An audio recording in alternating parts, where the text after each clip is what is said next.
आप सबको जय मसीह की Bible stories Hindi YouTube channel पर आप सबका स्वागत है। आज मैं आपको उन चरवाहों के बारे में बताने वाली हूँ जो प्रभु यीशु के जन्म के समय अपनी अपनी भेड़ों की रखवाली कर रहे थे, जिसका वर्णन आपको लूका के सुसमाचार और उसके दूसरे अध्याय में 1 वचन से 20 वचन तक दिखने को मिल जाएगा।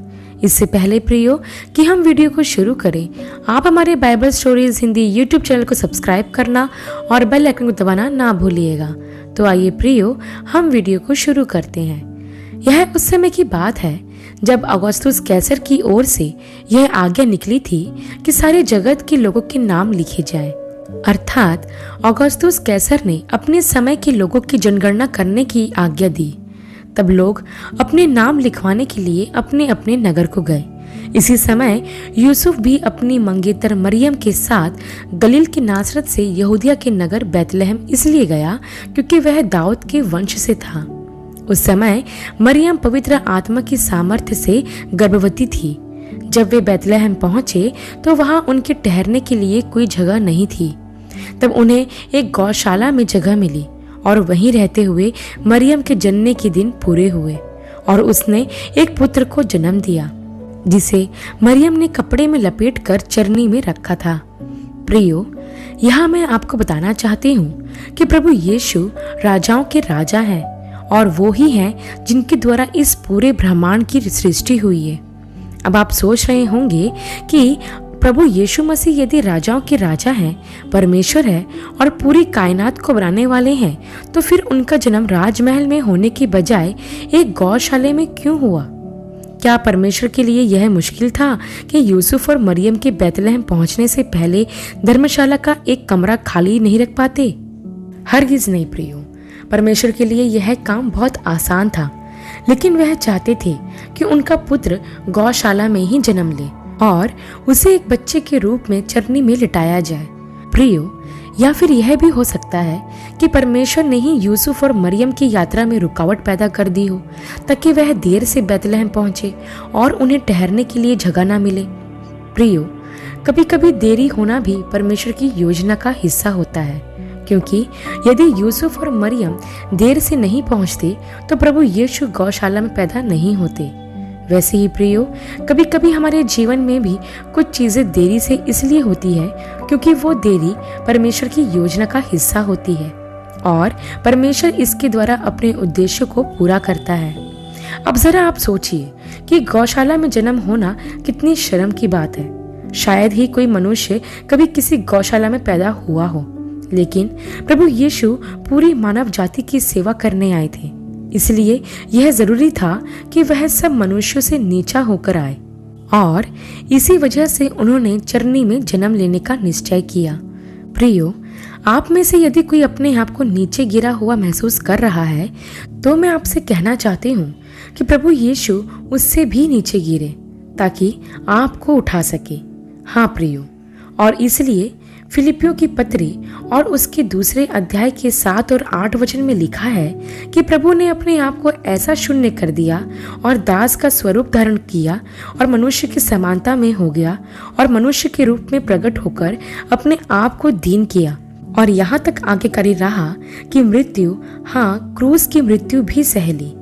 प्रियो, अगर आप परमेश्वर की सेवा करना चाहते हैं तो प्रभु यीशु को अपना आदर्श बना लें और सबसे नीचे हो जाए और उसी जगह में रहे जैसे प्रभु यीशु ने अपने जन्म की शुरुआत की थी और वह अपने जीवन के अंत तक भी वहीं था।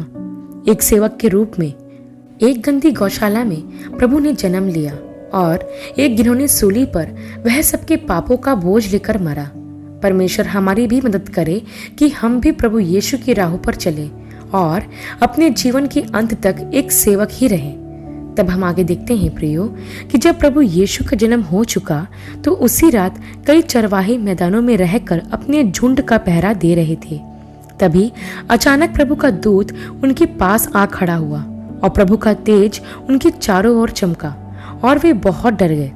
तब स्वर्गदूत ने उनसे कहा, मत डरो, क्योंकि देखो मैं तुम्हें बड़े आनंद का सुसमाचार सुनाता हूँ जो सब लोगों के लिए होगा कि दाऊद के नगर में तुम्हारे लिए एक उद्धारकर्ता जन्मा है और यही मसीह प्रभु है। और इसका तुम्हारे लिए यह पता है कि तुम एक बालक को कपड़े में लिपटा हुआ और चरनी में पड़ा पाओगे। तब एकाएक स्वर्गदूतों का दल परमेश्वर की स्तुति करते हुए और यह कहते हुए दिखाई दिया, आकाश में परमेश्वर की महिमा और पृथ्वी पर उन मनुष्यों में जिनसे वह प्रसन्न है शांति हो। जब स्वर्गदूत उनके पास से स्वर्ग को चले गए तो चरवाहों ने आपस में कहा, आओ हम बैतलहम जाकर यह बात जो हुई है देखें। और उन्होंने तुरंत जाकर मरियम और यूसुफ को और चरनी में उस बालक को पड़ा देखा। इन्हें देखकर उन्होंने वह बात जो इस बालक के विषय में उनसे कही गई थी प्रकट की, और सब सुनने वालों ने उन बातों से जो चरवाहों ने उनसे कही थी आश्चर्य किया। परंतु मरियम ये सब बातें अपने मन में रखकर सोचती रही, और चरवाहों से जैसा कहा गया था वैसा ही सब सुनकर और देखकर परमेश्वर की महिमा और स्तुति करते हुए लौट गए। प्रियो, अब कुछ बातें हैं जो हमें चरवाहों से सीखना बहुत जरूरी है। सबसे पहले तो हम यह देखते हैं कि प्रभु यीशु के जन्म का संदेश शास्त्रियों, फरीसियों और महायाजकों जैसे किसी प्रसिद्ध समुदाय के बजाय चरवाहों को दिया गया। क्या कभी आपने यह सोचा है कि प्रभु के जन्म का संदेश सबसे पहले चरवाहों को ही क्यों दिया गया? तो आपको बता दूं प्रियो कि उस समय चरवाहों को तुच्छ या घृणित दृष्टि से देखा जाता था। वे कोई महान लोग नहीं थे, बल्कि वे गरीब और अनपढ़ थे, लेकिन फिर भी परमेश्वर ने सबसे महत्वपूर्ण संदेश उन्हें दिया, क्योंकि ये चरवाहे अपने स्वभाव में दीन थे। इन चरवाहों के पास एक ऐसा हृदय था जो सीखने योग्य, विनम्र और आज्ञाकारी था। इन्हें समाज में भले ही घृणित समझा जाता है, लेकिन परमेश्वर ने उन्हें उद्धार का संदेश देकर यह बताया कि प्रभु यीशु मसीह उन लोगों के लिए मसीहा बनकर पैदा हुए हैं जो संसार में तुच्छ, घृणित, हीन समझे जाते हैं। ऐसे लोग जिन्हें समाज ने बहिष्कृत कर दिया है, क्योंकि यदि आप सुसमाचारों में प्रभु यीशु मसीह के बारे में पढ़ते हैं तो आप यह देखोगे कि प्रभु यीशु मसीह ने अपना ज्यादा समय ऐसे लोगों के साथ बिताया जिन्हें समाज पसंद नहीं करता था, और इसलिए प्रभु यीशु को पापियों और चुंगी लेने वाले का मित्र कहा जाता था। प्रियो, मैं आपको बताना चाहती हूँ कि यदि आप भी समाज में तुच्छ समझे जाते हैं या फिर समाज आपको पसंद नहीं करता है तो चिंता मत कीजिए। आज से 2000 साल पहले प्रभु यीशु ने आपके लिए जन्म लिया ताकि वह आपका दोस्त बन सके। इस समाज में भले ही आपको कोई पसंद ना करे, लेकिन प्रभु यीशु आपसे प्यार करते हैं। वो आपसे इतना प्यार करते हैं कि वो आपके लिए स्वर्ग का सिंहासन छोड़कर मनुष्य के रूप में एक छोटी चरनी में पैदा हुए ताकि आपको उद्धार दे सके। यही नहीं प्रियो, हम यह भी देखते हैं कि ये चरवाहे ईमानदार थे, क्योंकि वचन में लिखा है कि ये चरवाहे रात में मैदान में रहकर अपने झुंड की रखवाली कर रहे थे। प्रियो, ये चरवाहे जिन भेड़ों की रखवाली कर रहे थे वो उनकी नहीं थी। उस समय भेड़ों के मालिक के द्वारा चरवाहों को भेड़ चराने का काम सौंपा गया था और इसके बदले उन्हें मजदूरी दी जाती थी। ये चरवाहे अपने काम में ईमानदार थे, इसलिए रात में जागकर अपने झुंड की रखवाली कर रहे थे ताकि कोई जंगली जानवर उनकी भेड़ों को नुकसान न पहुंचा सके। प्रियो, जब हम दीन होकर ईमानदारी पूर्वक अपने कार्य करते हैं तो परमेश्वर अपने रहस्य को हम पर प्रकट करता है। मैं आपको प्रोत्साहित करना चाहती हूँ प्रियो कि आप जहाँ कहीं भी अपने काम को करते हो वहाँ हर समय ईमानदार रहिए। आजकल सीसीटीवी का जमाना है। जहाँ कहीं सीसीटीवी कैमरा होता है लोग वहाँ सावधान हो जाते हैं और कोई बेईमानी नहीं करते, क्योंकि उन्हें इस बात का डर रहता है कि उनकी हर हरकत सीसीटीवी कैमरा के माध्यम से रिकॉर्ड हो रही है और वो उस कैमरे को देखकर कोई गलत काम नहीं करते।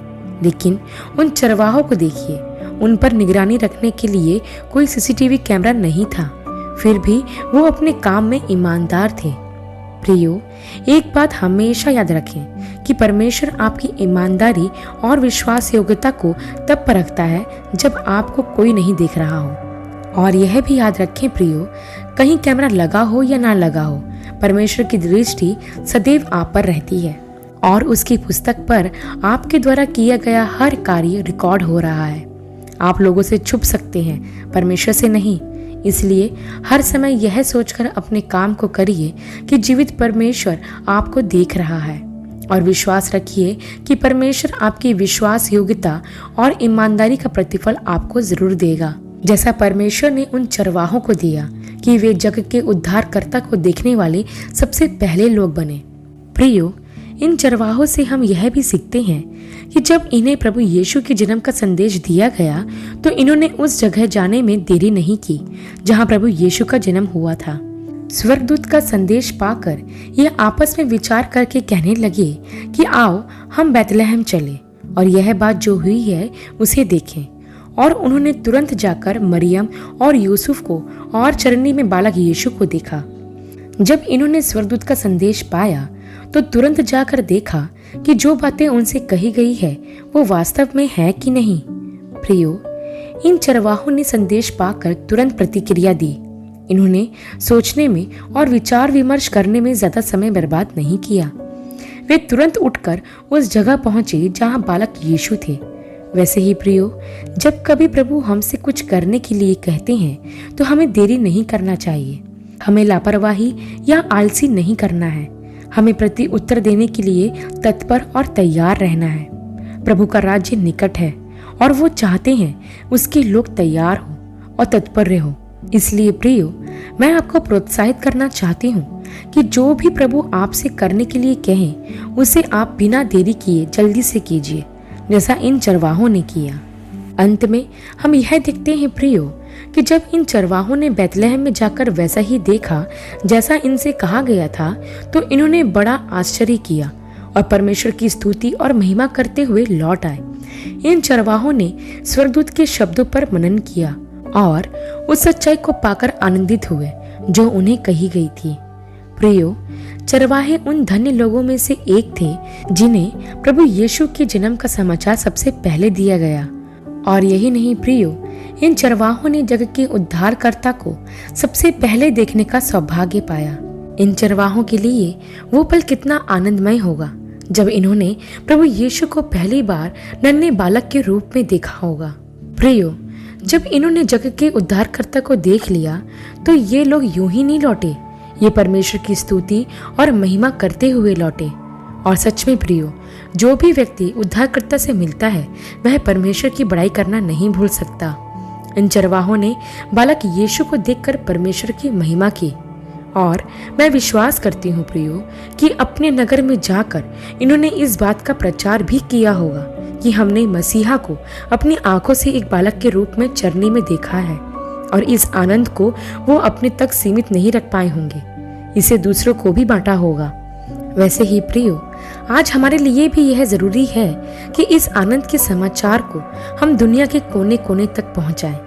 यीशु का दर्शन पाकर चरवाहों का जीवन आनंद से भर गया। वैसे ही प्रभु यीशु आज भी लोगों का जीवन आनंद से भरना चाहते हैं। तो क्यों ना हम उन लोगों को उद्धारकर्ता के बारे में बताएं जो दुखी हैं, निराश हैं, डिप्रेशन में हैं और कर्ज में डूबे हुए हैं। प्रभु सबको मुक्ति देने आए हैं, तो आइए मुक्ति का संदेश आनंद के साथ लोगों तक पहुंचाएं। आशा करती हूँ प्रियो, चरवाहों के ऊपर किया गया यह अध्ययन आपके लिए आशीषमय रहा होगा। अगले वीडियो में एक नए विषय के साथ आप सबसे फिर मुलाकात होगी। तब तक के लिए आप सबको जय मसीह की।